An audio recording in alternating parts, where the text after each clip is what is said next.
The Indian American community in this country holds a huge debt to the African American community. Talk a big game when you're talking to your own community, when you're talking to the people who agree with you, but cower in fear when it comes to actually confronting the other side in open debate. Hey, what's up, y'all? Welcome back. I'm Van. We are all the LFR family. Thank you so much for click and play. Hopefully you click that like button as well. And make sure you also go to LFRFamily.com and get you some Bang Bang tea. Is that way. So we got some good stuff we're checking out today. First of all, I want to say happy birthday to one of the loves of my life, Gravy. That's my baby girl, the baby is turned 18 years old. 18. She is 18. Yeah. Happy birthday, Gravy.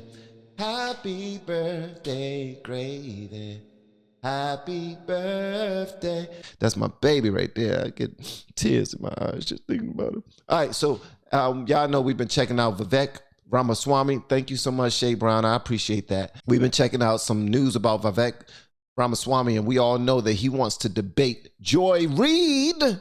Y'all know who Joy Reid from MSNBC, extremely intelligent Harvard student. She's calling Vivek out. Well, Vivek is calling Joy Reid out there on the floor. But here's the thing. Joy decided to have a conversation with another Indian gentleman who represents Democrats and, you know, tried to throw some smut on his name a little bit. You know what I mean? Just to remind you who Joy Reid is and what I'm talking about, here's one of the videos that I'm speaking on. Well, let me just be clear. I got into Harvard only because of affirmative action. I went to a school no one had ever heard of in Denver, Colorado, in a small suburb. I didn't go to EKSTER or Andover. I didn't have college test prep. I just happened to be really nerdy and smart and have really good grades and good SAT scores. But someone came to Denver, Colorado to look for me. A Harvard recruiter flew to Denver, and I met up with her at the Village Inn restaurant and did a pre-interview to get to pull me into Harvard. Now, she was pulled into Harvard. Someone came all the way to where she lived, where she stayed, to get her into Harvard, which is an amazing thing. If anybody could ever do that, sometimes children are not paying attention to all of the different things that they can do. I mean, if you look at our children, they're extremely intelligent, but when it comes to knowing what applications to fill out, how to sign up for this grant and that grant, this scholarship and that scholarship, how to fill out all these things that they have to do in order to go to the next level, college and universities or whatever, they are slow as hell. And that's when they need their parents to step in. I don't know what her parent situation was. If she had her mom only, if she had her dad only, if she had neither, you know, if she had both. I don't know. But one thing she just now said is that she was extremely, extremely intelligent. And that right there cannot go unnoticed. So what I want to show y'all this right here. She is about to have a conversation with someone by the name of Khanna. Khanna is a representative, a Democratic representative, who also don't want any smoke from Vivek Ramaswamy. But watch how she throws some smut. I want to do a little side issue I want to talk to you about. You had a back and forth on the Twitters with one Vivek Ramaswamy, who currently is boasting about getting, who was the only African-American anchor in this business before I joined him in Prime at CNN, Don Lemon. He's boasting about getting him fired. He thinks that is somehow going to be a big, flag for his run for president. Your thoughts on him? Because you've been back and forth with him online. You know, when he first started, I thought, okay, here's an Indian American, funny name, we disagree. Hopefully he makes a good showing or does something well. And it was embarrassing. It was embarrassing, Joy. My phone blew up with other Indian Americans saying, make it clear he doesn't speak for us. Yeah. I mean, to sit there lecturing a black man about black history was totally uncalled for. And then he didn't have all his historical facts. I mean, the Indian American community in this country holds a huge debt to the African American community. If it weren't for the civil rights movement, the 1965 Immigration Reform Act wouldn't have passed. My parents wouldn't have come to America. Before that, basically, immigrants from Asia and Africa were not allowed to come. It was highly discriminatory.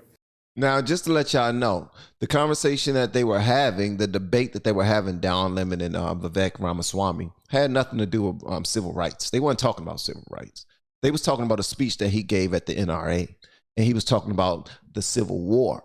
He wasn't talking about civil rights. He was talking about the Civil War, all right? and he manhandled Senor Lemon. So she put the Representative Ro Khanna on here, and I don't think it conveyed what she wanted to convey. That black people could not be citizens before the Civil War because that would allow them to own guns. After the Civil War, the first anti-gun laws, gun control laws that were passed in this country were actually passed to stop black people from owning guns. These are some of the facts that I educated Don Lemon on set in a heated exchange that we had shortly before his firing. Yeah, that was a heated exchange before Don Lemon was like Indian or whatever race you are.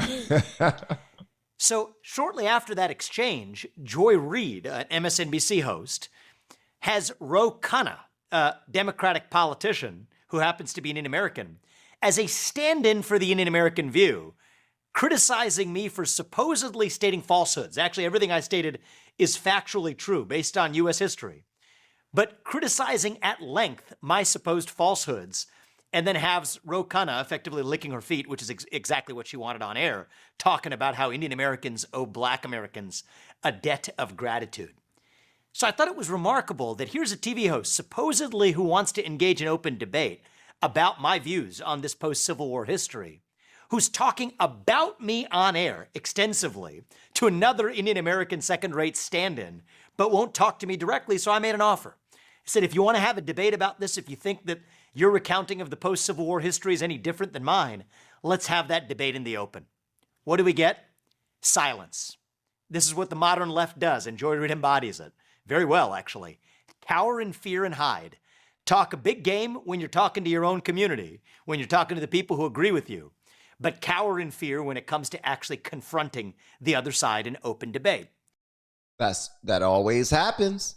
People rather remain inside of their echo chambers where they get friendly fire back. People will agree with them, every single thing that they say, and then they will make their own points to just ramp up the anger in the room, as long as the anger is not on each other and it's just outside of the room. And it's just a whole bunch of puppy dog type of stuff. People with no heart, no bite.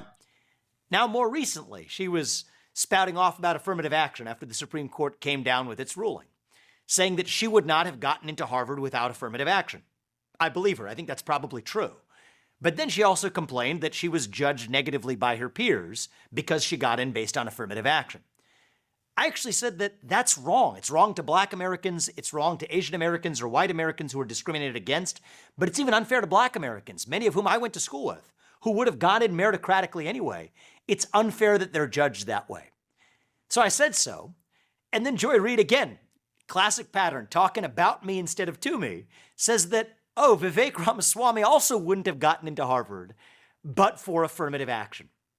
That is a lie. And that is a lie, because affirmative action actually goes against other nationalities, especially look at the Asians right now. Asians are going up against Harvard and Yale and Princeton and other real, I don't know what you call those type of schools, but they're going up against them right now because they are losing spots to other individuals who did not test as high as them, who don't have as many accolades as them. And these people, a lot of them are first generation Americans, first generation citizens. And, you know, you move here from another country, your parents don't even speak the language of the new country you're in. Neither do you. You're learning as you go, but you're still able to lock yourself in a daggone room, study your ass off, and be able to get the highest scores and be able to be one of the top performing students in your school, and still adhere to all of the other things, other checklists that you have to adhere to in order to get into those schools. Because it's not only your test scores or how you're performing in class, it's also the extracurriculars. You have to be in a sport, you have to play an instrument.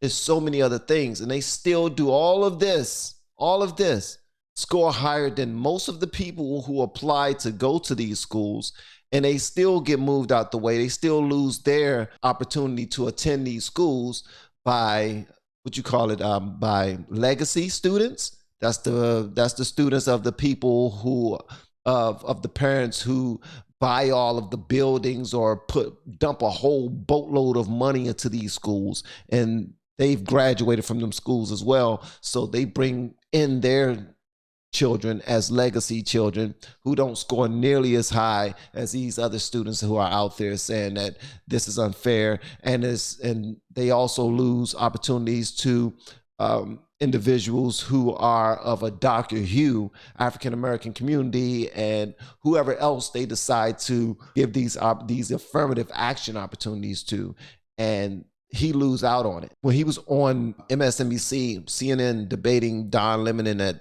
other lady, well, just Don Lemon at this point, because the other lady, she just was quiet. She was just sitting back enjoying the show. They tried to act as if he benefited off of affirmative action when he actually didn't. It reflects a shocking combination of gall and ignorance, failing to pay attention to the fact that that case argued in front of the Supreme Court was brought on behalf of Asian Americans, that includes Indian Americans, who are systematically discriminated against, penalized by affirmative action, which rewards Black and Hispanic Americans.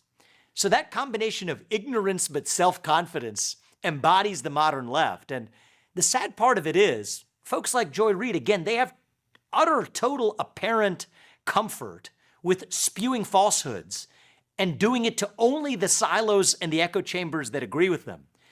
Totally comfortable to talk about me at length and all the reasons why I'm supposedly wrong, when in fact I'm grounded in fact. But what I say is, okay, if I believe in my views and you believe in yours, I'm open to having it out in the open. That's where I talk to Chuck Todd or Don Lemon, go on the Breakfast Club. I show up and believe in open dialogue and debate. That's how we get to truth. It's a shame to see that some of the leading commentators for the modern left, when push comes to shove, really just go back into their caves to hide from the truth, wallowing in their own fear. What I'll say is, Joy, from one alum to another, the offer still stands. I understand why you'd like to hide from debate, but I think it's better for the country if you're actually engaging with the people who disagree with you, rather than talking about them with falsehoods without actually confronting the facts. Hey, let me tell you something. He called you out there on the floor. What you gonna do? What you gonna do? Huh? It's up to you now. The ball is in your court. Pause. All right? Y'all let me know whatever y'all want me to know about that there in the comments below. And if you have yet to hit that sub button, y'all already know what to do. All right? Love y'all.